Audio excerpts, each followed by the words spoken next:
ស្ទឹងឬជ្រឹងពួនយំឆ្លងដល់ជំរំចំការក្រូចស្រីលីរួតប្រឹងរីទទួលកវី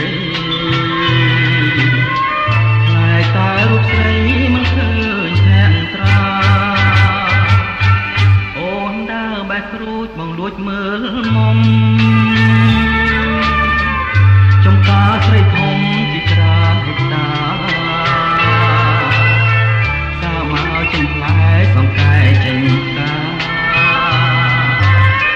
ដូចណាប់ចិន្តាឲ្យជួបកវីតវត្តត្មឹមក្រហមដាំងខ្ញុំការពីរូបមុំក្រពុំពេញវ័យអូនចង់ទឹកលើទៀនបងថ្មីបងនឹងស្មារតីប្រុសស្រីល្អណាស់រឿងបាត់ដំបងចងចិត្តខ្ញុំហើយ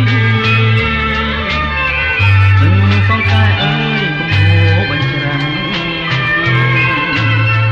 សូមលោកមេបាមីងៀក្មេងចាស់ជួយប្រណីខ្លាំងដល់អ្វី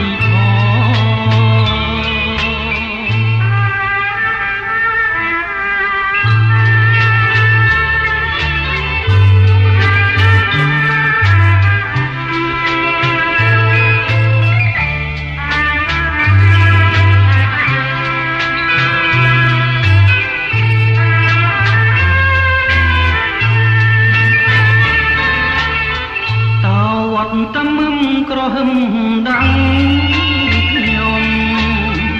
ការពីរូបមុំក្រពុំពេញវ័យអូនចង់ទឹកលើស្ពានបងថ្មីមកនឹងស្មារតីប្រុសស្រីល្អណាស់រឿងបាត់ដំបងចងចិត្តខ្ញុំហើយសង្កែអើយកុំហូរបញ្ច្រាំងសូមលោកមេបា